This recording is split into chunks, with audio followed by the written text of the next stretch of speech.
Estúdio CBN.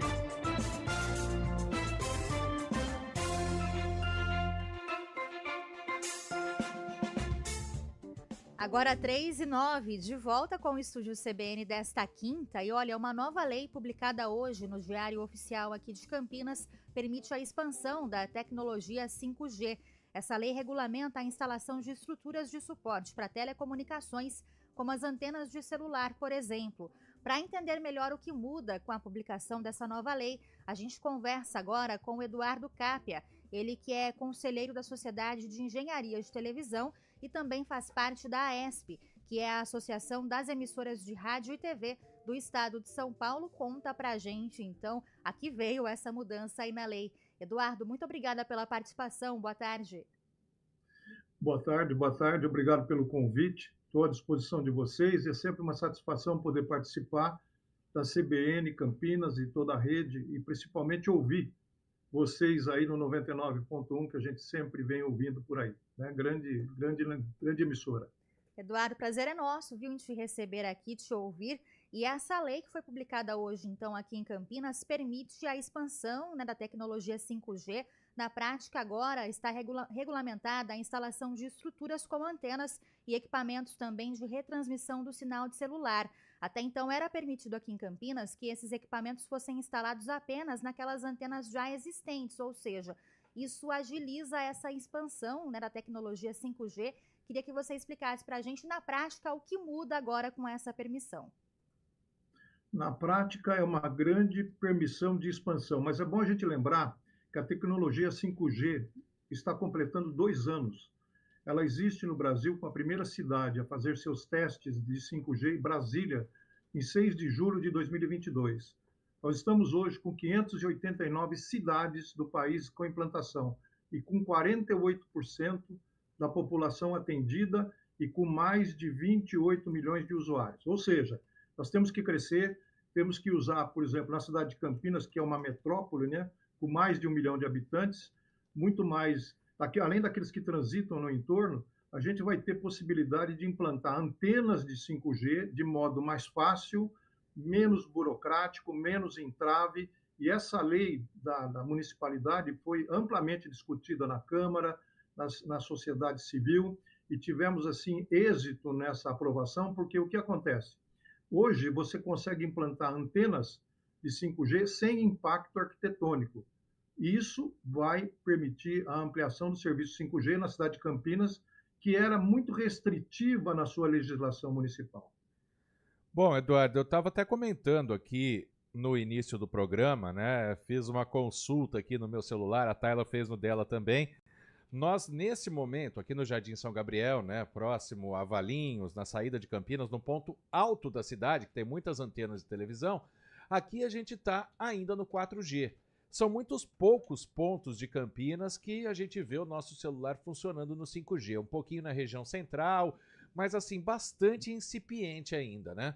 A gente pode pensar que com essa nova lei, né, com essa expansão da tecnologia, a gente vai ter o 5G funcionando de verdade, porque hoje, por exemplo, é impossível a gente fazer um plano de telefonia celular apenas com 5G aqui em Campinas, né? É um grande desafio, Guarizi, porque essa possibilidade que hoje a legislação faculta, a partir de hoje, veja bem, foi publicada hoje, ela vai permitir que as operadoras compartilhem estruturas, pequenas estruturas, e tenham, por exemplo, aí no Jardim São Gabriel, a possibilidade de usar um apoio aí de onde vocês estão, na rede EP. Então, vocês, com tranquilidade, com certeza terão uma melhoria, mas lembra que isso é um plano em crescimento, em implantação, tendo adeptos usuários por assinatura, e isso vai sempre proporcionando o crescimento das taxas de download e upload.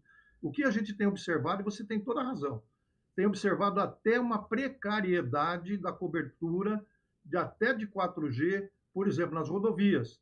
Existe também um planejamento para as rodovias, nas infovias criadas por fibra ótica junto às próprias concessionárias de autoestradas, para colocar também o 5G nesses redutos, né? Por exemplo, você pode ter uma antena 5G atrás de um painel de sinalização, aqueles painéis que ficam ao longo da rodovia. Você pode ter atrás de um outdoor. Isso a tecnologia permite e a legislação passou a permitir. Bom, Eduardo, a permissão, né, quem regulamenta isso é a prefeitura, a permissão vem do poder público, mas quem faz a instalação desses equipamentos, todo esse investimento aqui na cidade são as empresas, né, de telefonia, de tecnologia. Com esse processo menos burocrático, né, podemos dizer assim, com a aprovação dessa lei, essas empresas podem ter mais segurança aí para investir nisso e até acelerar esse investimento? É o que se espera, né? O que se espera porque, na verdade, as empresas trabalham com o assinante, trabalham pelo resultado da receita. Se você Sim. não tiver a possibilidade de implantar, não cresce a receita, isso é um fato assim, círculo vicioso e não virtuoso. Então, nós estamos indo para um círculo virtuoso. Lembrando sempre, eu quero lembrar sempre que qualquer tipo de instalação de telecomunicações ela é auditada pela Anatel, ou seja, todas as empresas apresentam seus projetos, fazem suas homologações via online no site da Anatel, têm as suas licenças emitidas e são fiscalizadas pela Anatel após implantação. E tem que respeitar uma coisa muito importante, que é o nível de radiação não ionizante. O que é isso? Respeitar os limites suportáveis de transmissão e que são adequados à convivência com o ser humano. Então, isso é muito importante a gente lembrar que essa lei também faculta isso, Tayla, porque, lembrando o seguinte, à medida que você tem o maior número de estações, você tem menor necessidade de potência. Menor necessidade de potência, menor infração, ou seja, menor exposição à população, níveis de radiação não ionizantes. Eduardo, eu vou voltar naquela questão do 5G ainda incipiente, porque a gente recebeu uma mensagem da nossa ouvinte aqui, Ana Maria Freitas. Ela diz aqui, quando entra o 5G no meu celular, não baixa nada, nem foto, nem vídeo. Quando volta para o 4G, fica normal. Eu queria aproveitar esse depoimento da Ana Maria aqui para perguntar, as antenas que tem de 5G em Campinas hoje, elas ainda não conseguem passar toda a tecnologia que foi prometida pelo 5G? Olha, é uma questão muito delicada, né? Porque eu não sei qual operadora ela está utilizando. Eu não sei que tipo de plano ela está e qual é a localização dela precisa, né? Você me deu aí uma referência. Então, a partir daí, o que eu registro é que ela deve solicitar à operadora um esclarecimento, porque são 4 operadoras, são 4 empresas que concorreram a esses editais e que implantaram o serviço. Agora, dizer da qualidade ou o que está acontecendo, e também tem uma coisa importante, Guarizio, uma coisa importante. O equipamento dela está totalmente adequado à faixa de frequências, porque também acontece isso. Nós temos equipamentos vendidos ainda na praça que não chegam a 3,5 GHz. 3,5 GHz é a faixa de frequência do 5G. Aí nós vamos lembrar do seguinte, tecnologia, equipamento, você tem substituição de equipamento e evolução. Isso tudo é uma corrente que não tem volta, né? Não tem volta. Aí nós temos equipamentos ainda que não se adequam ao 5G. Sim. Isso que é uma coisa importante. Eu não consigo responder isso de maneira conclusiva para nosso ouvinte. Eu não vou passar marcas aqui da operadora ou do celular, mas enquanto o senhor está falando, ela está respondendo aqui. O celular dela é novíssimo, ou seja, né, se tendo uma tecnologia alta, já deve ter saído com capacidade para 5G, porque hoje quando a gente vai comprar um telefone celular, tem a descrição dele, né, hábil para 5G. A operadora também é uma operadora bastante conhecida, né? E ela mora no Cambuí, ou seja, no coração aqui de Campinas, né? Então, a gente, só para colocar, porque é interessante o que o senhor respondeu, claro, cada um tem um tipo de aparelho, cada um está numa região da cidade, cada um tem uma operadora, mas assim, ela coloca mais ou menos o que eu disse, olha, na região central aparece o 5G, o Cambuí, que é do lado, até aparece, mas ainda não está fazendo os downloads, mas aí não seria uma questão da tecnologia, então? É a questão de cobertura, Guarizo, a questão de cobertura. Lembra do seguinte, a legislação que hoje está publicada permite que se coloquem novas antenas e várias antenas sem impacto urbanístico, que são antenas pequenas, sim, que vão fazer esse trabalho complementar a nossa ouvinte, a nossa que está acompanhando. Então, com certeza, o Cambuí, por uma característica até topográfica de vale ou a gente entende da dificuldade, a operadora não conseguiu instalar uma torre ou antena num ponto sem autorização da prefeitura. Por quê? Porque não havia essa permissão que a legislação hoje permite. Ou seja, eu espero positivamente que a nossa ouvinte, numa próxima oportunidade que nós estejamos conversando, ela consiga fazer um download e um upload com toda a tranquilidade de nossa programação e de nosso todo acervo, né, de vídeos e áudios. Eu lamento não poder atender, né, mas é sempre assim. A gente só vai no ponto que não atende. O ponto que atende, dificilmente se lembram, né? E a vida é assim.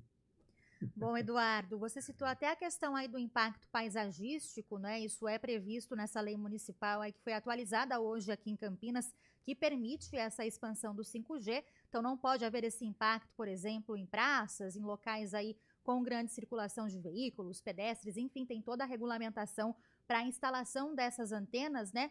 Mas em relação à questão da saúde humana, a exposição nossa a esses sinais aí de campos elétricos, magnéticos, eletromagnéticos, há algum impacto para a saúde com essa nova tecnologia, Eduardo? O que prevê também a legislação em relação a isso? Ô, Tayla, eu vou te dar um exemplo. Nós estamos aí no Jardim São Gabriel. O Jardim São Gabriel, é só sair e olhar pela janela. Você verá pelo menos 5 torres, no mínimo 5. No mínimo.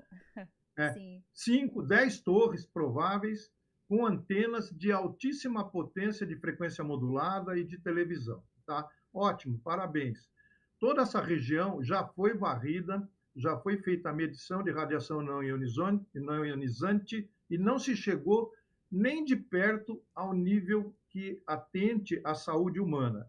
Então, à medida que a gente considera as potências baixas do 5G, as potências baixas até do 4G da telefonia celular, no maior número de estações, não há esse risco. Esse risco foi despertado em 1997, através de medições de linhas de transmissão de energia elétrica, pelo efeito magnético das linhas de transmissão de energia elétrica, e aqueles que se lembram de estar circulando pela cidade verão linhas que embaixo não se pode ter habitação, que eram separadas, ainda eram separadas, mas hoje já tem até horta comunitária embaixo, e se provou que também não teria problema. Mas começou esse trabalho na Holanda, pela Organização Mundial de Saúde, em 1997.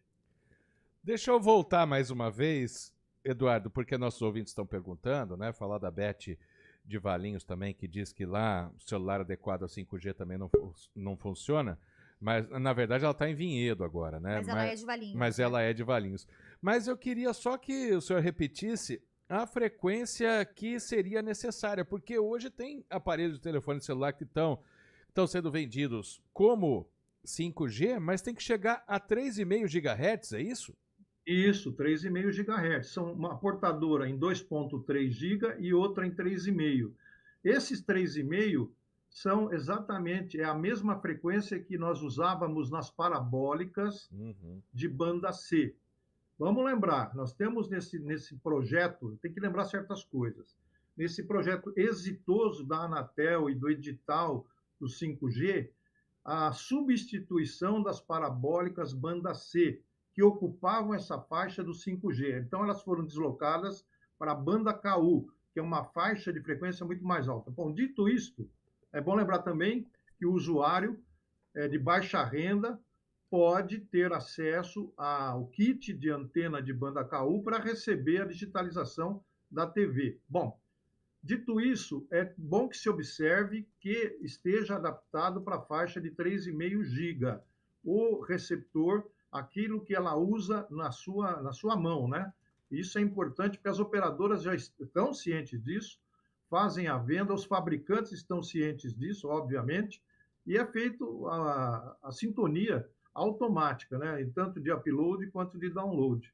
É tudo automático, é verdade. Não adianta a gente querer mexer no celular. Perfeito. Não.